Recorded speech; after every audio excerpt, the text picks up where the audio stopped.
Hey, I'm Mr. Cole. Welcome to the 4th episode of my 7-part look back at the 2015 Verizon IndyCar Series season.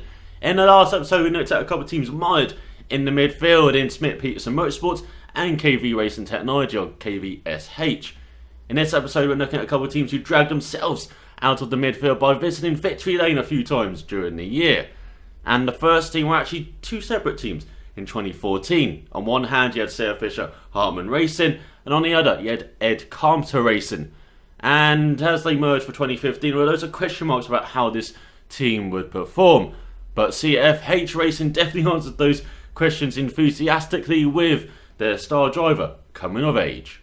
And it's a huge shame that this was the only season for CFH Racing, as it goes back to Ed Carpenter Racing in 2016, with Sarah Fisher stepping back from team ownership, while her long-term investor Wink Hartman is going back to his oil business and withdrawing his support entirely from IndyCar. He's got some work to do with oil prices plummeting. But in 2015, they did have a star in Joseph Newgarden in the number 67 car for most of the year, apart from the Indy GP and the 500 in the number 21, as he finished 7th in the standings with 2 wins, 4 podiums, 5 top 5s and 9 top 10 finishes and 431 points. Competed in all 16 races, finished 13 of them with 11 lead-lap finishes. His best start was that pole in Milwaukee, 2nd in Sonoma, 4th in Pocono and 5th at Mid-Ohio and Alabama. His best finish were wins at Alabama and Toronto, 2nd at Iowa and Pocono and 5th at Milwaukee. His average start was 8.4, 7th out of all drivers in 2015, while his average finish was 10.8, 12th. And he had 3 retirements due to crashes in the second race in Detroit and at Fontana, and an engine issue at Texas. He had 345 laps, with 46 of them at Alabama, 30 at Toronto, 109 in Milwaukee, 111 in Iowa, 2 in Mid-Ohio, and 47 in Pocono. So, the 2011 Indy Lights champion came good in 2015, and it was fantastic to see. Has since entering the Verizon IndyCar Series in 2012 with Sarah Fisher Hartman Racing, Newgarden has improved year on year. It was a tough rookie season, no top 10 finishes, even though he should have got one in Toronto, as he finished 23rd in the standings. Then in 2013, he got a few top 5s at Sao Paulo, Pocono, Houston, even got a podium in Baltimore on his way to 14th in the standings. Then in 2014, he got a frantic podium in Iowa, where it turned to a video game in those last few laps. Got a top 5 in Milwaukee, and perhaps should have won in Mid-Ohio. Was challenging for that victory until a poor pit stop really, let his challenge down, and he finished in 12th in the end and 13th in the final standing. So heading into 2015, we were looking for him to grab that victory, and boy was it satisfying when he did it in Alabama. Drove away from the field, even though it was a charging Graham Rahal in his last few laps, it was too late to catch his fellow American, and it was superb to see the 25-year-old, finally win the Verizon IndyCar Series, and he repeated that in Toronto, tricky street circuit, a perennial favourite on the calendar, and the cautions and strategy fell right for CFH Racing that day, and they duly took advantage of it, grabbing a 1-2 finish with Luca Firby finishing behind Newgarden, and he perhaps should have won in Milwaukee, grabbed the pole, dominated the early part of that race, but this time the cautions and strategy didn't fall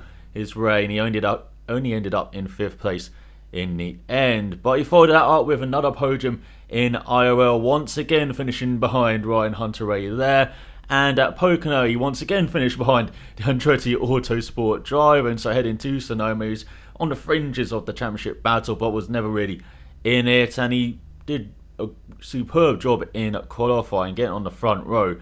But unfortunately, again, pit stops. There was a fire at his pit stop, and that, cost him bad. He ended up in 21st in the end. Finished 7th in the final standings.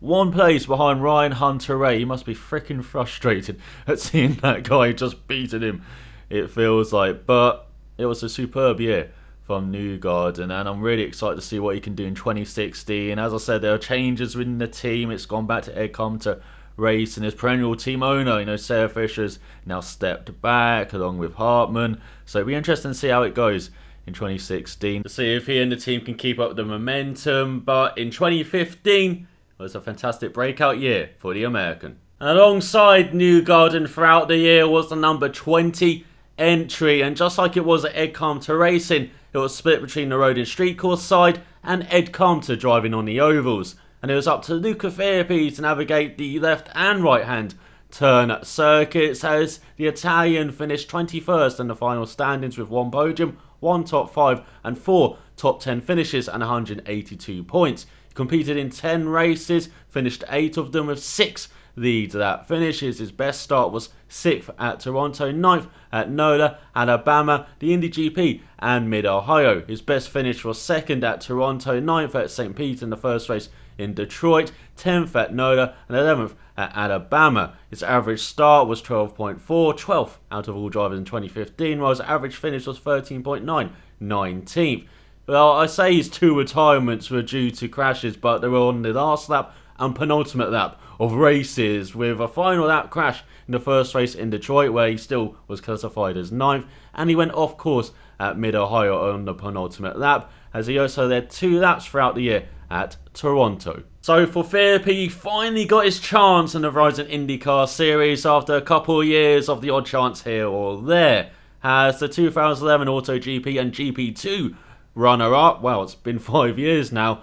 Well, he came over to IndyCar in 2012 hoping to get a ride at Rahal Letterman Lanigan Racing for like the Indy 500 and a few other races, but that didn't work out. And he finally got his chance in 2013 with Barracuda Racing, or Brian Herter Autosport, near the end of the year, and he immediately showed pace and got a top 10 finish in the first race of Houston there. And then in 2014, he finally got his chance with Rahal Letterman Lanigan Racing, with, goes in the double headers of Houston and Toronto, and he showed terrific pace, just didn't back it up with finishes. So in 2015, he had to show pace, well, also getting those finishes, and he started the year off really well at St. Pete. Qualifying didn't go well, but during the race, he drove a very calm and composed race and got a top 10 finish. And he drove another calm and composed race at NOLA, getting a top 10 finish there, despite all of the random goings on there. Unfortunately, he kind of cooled off, in Long Beach. In Alabama, he got 11th, dropping back in the race. And in the Indy GP, only 14th. But then came the doubleheader weekend in Detroit, finishing in the top 10 in the first race, despite that final lap crash. And in the second race, it just didn't work out, as he had a spin, as it was turning from wet to dry there. And then came Toronto, where, the strategy worked out for CFH race, and, getting second place behind Newgarden, and then qualifying well at Mid-Ohio. Again, that race didn't work out, and it didn't work out at Sonoma as well. So it's a disappointing end to the year after it started off really well for Fairby. And so I wonder where the Italian is going to go in 2016. Has he still in the frame for that road and street course drive alongside Carpenter, who's going to be driving the ovals once again in 2016? But I do wonder if Fairby showed enough in 2015 to warrant another go on the road and street course side, as once again he showed that pace. He did pair it with a few great finishes, particularly in Toronto's maiden podium in the Verizon IndyCar Series. But I do wonder if there are other guys out there who could do better than Fairby. I especially want to see like J.R. Hildebrand, get in that road and street course side after showing, he's done really well in the one-off chances he's had with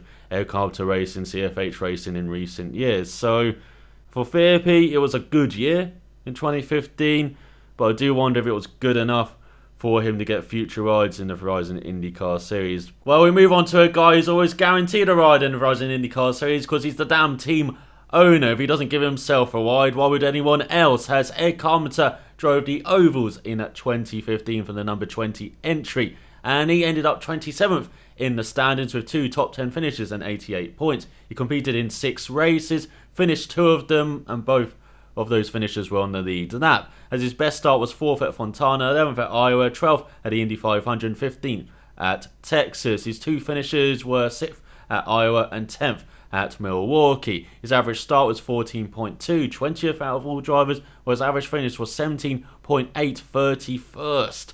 His 4 retirements were due to crashes at the Indy 500 and Fontana, and due to engine issues at Texas and Pocono, and he led 1 lap at Fontana. So the oval specialist in the Verizon IndyCar Series certainly didn't look like one in 2015, and that's kind of a self-appointed title, as Compton gave up full-time racing after the 2013 season, and he actually didn't look like a specialist in 2014 as he grabbed pole for the Indy 500, fought for the win until late in the race. On a restart, he was in the middle of a 3-wide situation in turn 1 with ElusiveKev on the inside, with Townsend Bell on the outside, and he just got innocently taken out there. Then he won at Texas, grabbed a top 5 at Iowa, grabbed a top 10 at Milwaukee, and grabbed a podium at Fontana. But as you heard in the results section, it was nothing like that in 2015 as he struggled at the Indy 500, even compared to Hildebrand, compared to Newgarden. And in the race, he kind of had an ironic incident to end his race in turn 1,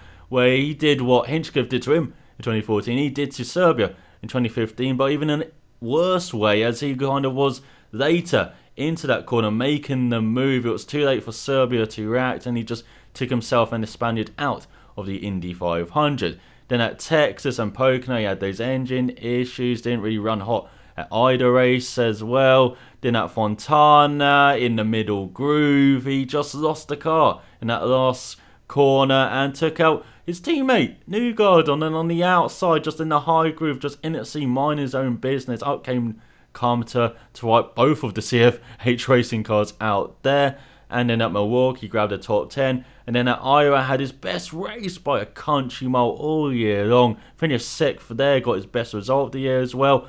But his race was overshadowed by his antics with Sage Curran, as he got pissed off by the youngster during the race, thought he's too aggressive. And perhaps the highlight of his year, to show you how bad a year Compton had in 2015, was him shouting at the youngster in pit lane after the race on TV. So it was perhaps a year to forget driving-wise for Ed Compton, even though it's perhaps the best year he's ever had as a team owner with CFH Racing in 2015. And I'm not sure if this was attributed to him struggling with like the aero kits on the ovals, just struggling to adapt there. So it'll be interesting to see if he's learnt any lessons from that, from struggling so hard, in 2015, if he's got to adjust his driving style to get, on top of these aero kits in 2016. So yeah, in 2015, it was a poor year for Compton, but it'd be interesting to see if the only owner driver in the Verizon IndyCar Series, if he's learnt from a difficult 2015 and if he improved in 2016. Finally, for CFH Racing, they ran the number 6 car at the Indy GP and Indy 500 with JR Hildebrand driving it. And he finished 31st in the final standings with 1 top 10 finish and 57 points. He competed in those 2 races and finished both of them with 1 lead-out finish. His best start was 10th at the Indy 500 and 15th at the Indy GP. His best finish was 8th at the Indy 500 and 21st at the Indy GP, as his average start was 12.5, 13th of all the drivers, and an average finish of 14.5, 22nd. Okay, the averages don't really matter, but once again in 2015, Hildebrand showed why I and quite a few people are banging the drum for him to have more races in the Verizon IndyCar Series and perhaps return to being a full-time driver once again. Has the 2009 Indy Lights champion who came into the Verizon IndyCar Series after testing for Force India at the end of 2009. He came in with Giant Roundboard Racing for a couple of races that year, and then in 2011 joined Panther Racing and perhaps had his most famous moment, perhaps the most famous moment he will ever have, unless he wins the Indy 500, where he lost that 500 in 2011 on the final call, on the final lap.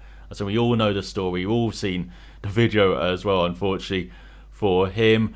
And after an up and down year in 2012, he was let go by Panther Racing after the Indy 500 of 2013 after crashing out early that race. Came back with Barracuda Racing at the end of that year for a couple of races. But in 2014 and 2015, he's been with Ed Compton for the odd round or two. Has in 2014 he qualified in the top 10 for the Indy 500, finished 10th in the Indy 500, and once again in 2015 showed how good he is round the famous Speedway. Has he qualified in the top 10 again and finished 8th at the Indy 500, was perhaps the best CFH Racing driver, round the speedway, even ahead of, New Garden and ahead of his team boss as well. But he also showed that he's lost nothing on the left and right hand turn circuits as well with the Indy GP, as he qualified outside of the top 10 but ran in the top 10 for most of that race, I remember, and then he kind of disappeared without the race commentators noticing. But I think it was due to mechanical issue. Unfortunately, we joined a lap down and finished a lap down in 21st. But once again in 2015, the American showed that he really does deserve a more regular ride in the Verizon IndyCar Series. And the second and final team we're looking at in this episode put all the eggs in one basket in 2015, being one of only 2 teams who ran a single car for the whole year. But for Rahal Letterman Lanigan Racing, the gamble certainly paid off, as Graham Rahal finally fulfilled the promise he had shown earlier in his career. But it wasn't just Graham Rahal who got his act together in 2015, it was also Rahal Letterman Lanigan Racing as a whole. As for the 2015 season, Bobby Rahal, once again the team owner and father of Graham, shakes things up just like he did for the 2014 season.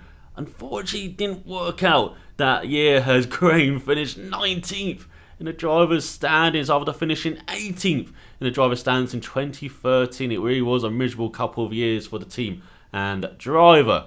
So for 2015, out went a couple of the guys who actually came in for the 2014 season, such as Bill Pappas, an experienced race engineer who did superb work in particular at Dale Coyne Race. Unfortunately, didn't work out with Rahal Letterman Lanigan Racing, and he was gone along with Mitch Davis and John Dick. In their places came Uwe Wolf, Mike Tolbert as the head of vehicle dynamics, and Martin Parr. And there was also a change for race engineer for Graham Rahal in 2015, as Bobby Rahal came off the mic, and Eddie Jones, who had been with the team for a couple of years previously, came in as race engineer for Graham in 2015. And for the 15 car, it was a spectacular year, as it seemed like Bobby Rahal just got the chemistry right with this team. It was like seeing an NBA team, for instance, where it's all about chemistry, really, it seems like, in the NBA, getting those plays right, working with your teammates like we see so spectacularly with the San Antonio Spurs or Golden State Warriors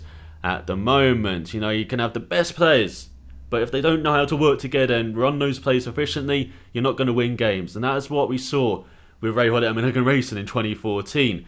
But in 2015, they had turned into, say, a San Antonio Spurs and Golden State Warriors. They just got the chemistry right, and they were fighting the big teams, such as Chip Ganassi and Team Penske on a regular basis. And, for 2015, they brought in a couple of guys, as I said, Holbert on the vehicle dynamics side to help understand the dampers, understand the suspension geometry, get on top of that, understand that better to help with the setup side. Of course, running a single car effort, there's no data to play off, with a second car there, apart from the Indy 500 where they had a number 32 of Oil Serbia. But for the most part, they were just concentrating on this number 15 car, and they came to most circuits with a fantastic baseline, it seemed. Even though they admit in the early part of the year they were kind of chasing it a bit, but so were every Honda team. But for the most of 2015, Rahal Letterman Lanigan Racing was the best Honda team, with Graham Rahal being the best Honda driver. It's just in the last quarter of the year when Andretti Autosport finally got their act together and were the best Honda team, like they should have been for most of the year, as they developed their Erica, of course, for 2015. But for Rahal Letterman Lanigan Racing, they were the NBA team going against NFL-sized teams, big teams, of Chip Ganassi, of all of those, army of cars as well, such as that Team Penske having 4 cars, to battle against, with just, one Graham Rahal. But as I said, it was a coming of age year for Rahal after a few disappointing years, as I said, with his father's team, as the number 15 car finished 4th in the standings with 2 wins, 6 podiums, the most of anyone, 8 top 5 finishes, the most of anyone again, and 10 top 10 finishes for 490 points. He competed in all 16 races, finished 14 of them with 13 leaves out finishes. His best start was 5th at Pocono and in the second race in Detroit, and 6th at Texas, Milwaukee and Sonoma. His best finish was these wins at Fontana's home race at Mid-Ohio, 2nd in Alabama in the Indy GP, and 3rd in the second race of Detroit and Milwaukee. His average start was 11.0, 9th of all drivers and the best Honda driver in 2015. His average finish was 8.5, third and once again the best Honda driver in that category.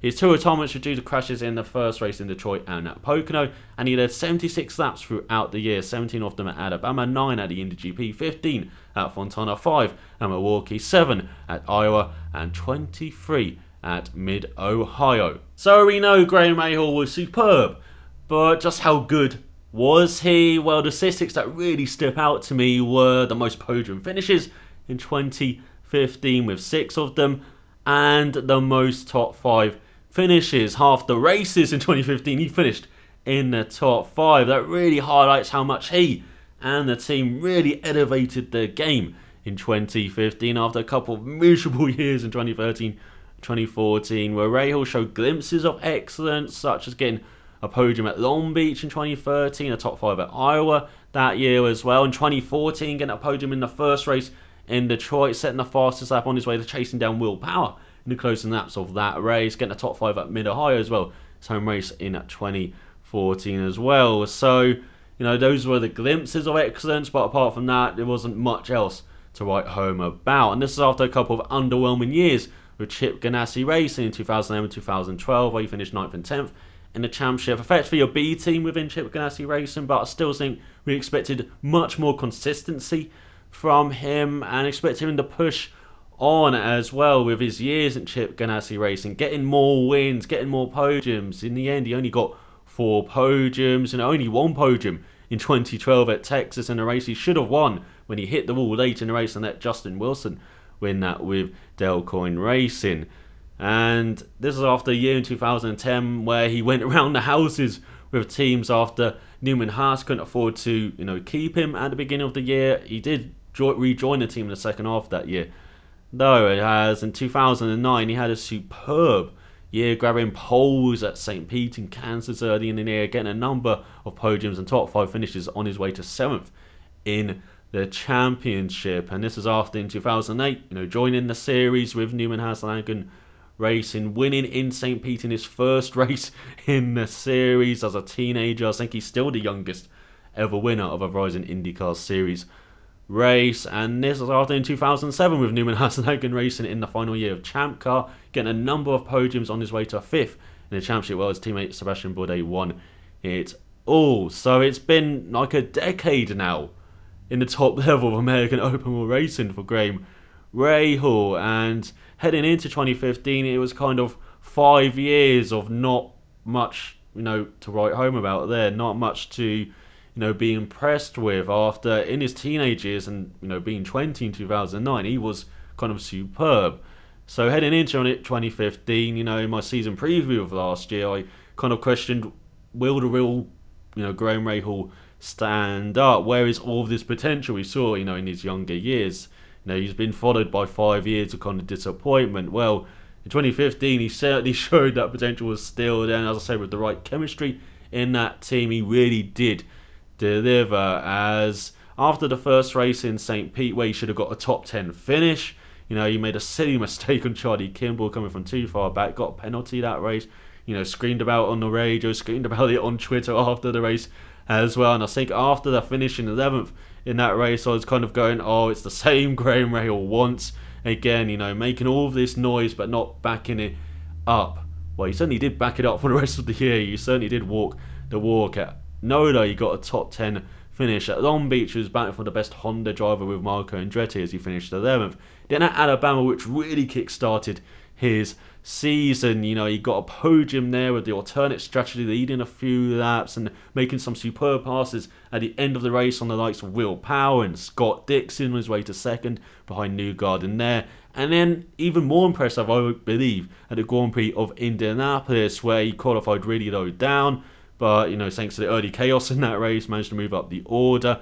And then his team called a superb strategy, but it needed Rahal to deliver on the in and out laps, and he just delivered superbly. It's like watching Michael Schumacher a decade ago in F1. I'm not saying he's as good as Michael Schumacher back then, but in the way he delivered on those in and out laps, around the pit stops to grab 2nd place in that race behind the dominant Will Power that day. And then at the Indy 500, grabbing a top 5 once again, battling with Marco Andretti for top Honda there. The first race in Detroit, unfortunately, got caught up in an incident early in that race where Stefano Colletti hit Tony Kanaan into James Jakes, I think it was, and then Rahal came up on the incident and had no time to react, unfortunately for him. And that just reminds me that Jakes and Colletti kind of had a thing going on last year, in Alabama as well. I remember them clashing. But back to Rahal in the second race in Detroit, grabbed a podium. And in Texas, perhaps the off race of the season for the team and for Rahal, as they really missed the setup. They didn't have enough downforce on the car. And I remember Rahal in particular struggling with the tyre degradation, having to pit early in stints because the tyres wouldn't hold up for the whole of a standard stint. So he had to pit early, and he really struggled that race and finished 15th. And this is after, in the first half of the year, he was kind of battling with Marco Andretti, of Andretti Autosport, for being the best Honda driver, even though, Rahal was getting the podiums and such. Andretti was just being mega consistent like he has been the previous few years. But it was, ninth in Toronto, again battling, for best Honda driver there. It was the race at Fontana that really kick-started, Rahal's championship hunt after being, around the top 5. Now he was battling with the big boys, and we can argue all day about whether he should have got a penalty even at Fontana. Yes, he should have. Race stewards made a mistake there, leaving pit lane with the fuel hose attached. I think it did attach itself on the track, and we got a caution because of that. He really should have got a podium there. That's one on the race stewards, but he had superb pace that race. He would have finished in the top 5 regardless, I think, of the penalty. He just was putting himself in the right position there, for the final restart and for that chaos of the last few laps there, and he just held on just about in the end. And then he got a sneaky podium in Milwaukee because all of our focus was on Sebastian Bourdais being brilliant in that race, was on Joseph Newgarden in the early part of that race, being excellent after grabbing pole in qualifying. But Rahal just had the pace there, and he just grabbed the podium without us really noticing. Same at Iowa, grabbing 4th place while we were focused on Ed Compton, Sage Kerm having it out on the track. I remember he let Kerm pass, and then in the final stage of that race, because he was kind of battling for the championship, of course, which was highlighted by his win in Mid-Ohio at his home race after grabbing the top 5 there in 2014. Rahal was superb there in 2015, leading a number of laps, having a bit of a battle with Justin Wilson there at the end, but the Englishman being hard but fair. He was basically there as the second Honda driver, backing up Rahal, who was in the championship hunt now, heading to Pocono, that unfortunate weekend, of course. And it was really unfortunate for Rahal for his championship, challenge, because Tristan Volche had a brain fade and took him out in the last corner. I really don't understand what Volche was going onto the grass even, to try and avoid Rahal, where in the end he just spearheaded him into the barrier, and that was effectively the end of Rahal's championship challenge. As at Sonoma, he and the team just didn't get it right, it seemed like, and he finished 18th in the end to end up 4th in the championship, which is a bit of a shame. I think he should really have been in the top 3. That's what he deserved in the year. He was my best driver, in 2015, and it was just, superb from Rahal. It seemed like he really did, really to help him not having his father on the mic as well. As you saw in 2014, he would snap back occasionally as things really did not work out most of the time. Well, in 2015 with Eddie Jones in his first year as his race engineer, a guy who's been with the team for a few years beforehand, that chemistry just seemed to work in 2015. Yes, Rahal would have the occasional, moment, as I said, after St. Pete, going on Twitter, getting into it with fans there. We saw that later in the year with Sage Kerm. He wasn't alone in that, but for the rest of the year he was just very mature. Rahal as a driver, he learned how to adapt to this Honda Aero kit, which was very loose.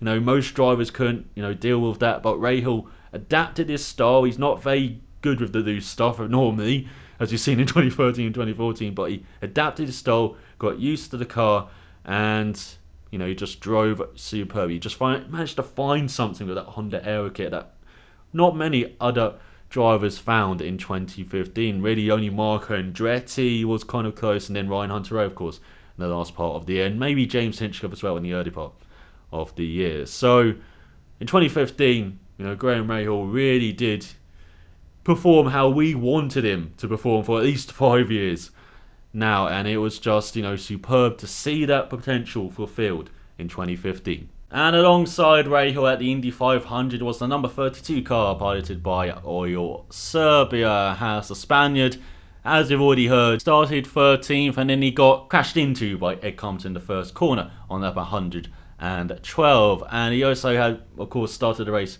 at Sonoma. And overall, the Spaniard was 32nd in the standings in 2015 with 46 points, 2 starts and 1 lead at finish. His average start was 16.0, 24th. Average finish was 20.5, 36th. Serbia is one of those guys who I think really does deserve a full-time seat in the Verizon IndyCar series, but just like Alex Tagliani, he's on the wrong side of 40 though.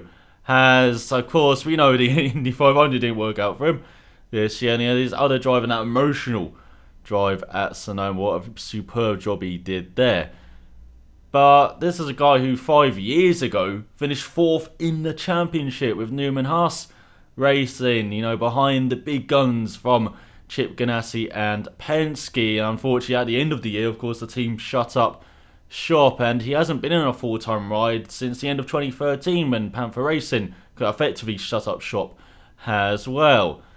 But Serbia showed in almost like 15 years in American Open Wheel racing, he was kind of the Nick Heidfeld of American Open Wheel racing, always getting the results, always perhaps getting the top 10 or the top 5, sneaking the odd podium here or there. You don't really notice him, but the results rack up at the end of the year and you go, well, he's actually pretty decent. He's very solid during the year, and sometimes not in the best teams as well. As I said, Newman Haas Racing in 2011 was kind of a shell of its former self, struggling with funds, even though they managed to run Serbia alongside James Hinchcliffe just about in the end. But as I said, they didn't have the funds to continue, unfortunately, after the season ended. And he showed that form in Formula E in the first season. In the 4 races he did, he finished 7th, 9th and 9th.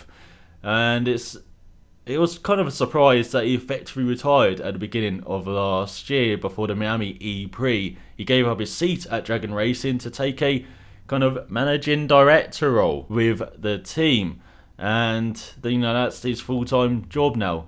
It looks like he might be back for the Indy 500 in 2016 this year, but apart from that, I don't see any other rides coming his way, and I believe that's a huge shame, perhaps for Rahal Letterman Lanigan Racing, as I think he'd be superb in a second car alongside Graham Rahal, having an experienced guy like Serbia there, like it was a bit in 2014 for 4 races. And I think Rahal Letterman Lanigan Racing are going to stick with just putting all the eggs in the Rahal basket though for the foreseeable future, understandably after their 2015 season. But for Serbia, the Indy 500 might not have worked out how he would have liked, but for Graham Rahal and Rahal Letterman Lanigan Racing, 2015 was the year they wanted and perhaps needed as well.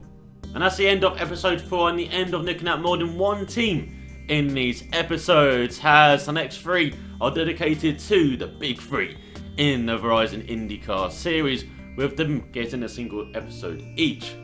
So next time out, we look at the supposed number 1 team for Honda in 2015, but it didn't quite work out that way for Andretti Autosport. So sign out for watching, and I will see you then.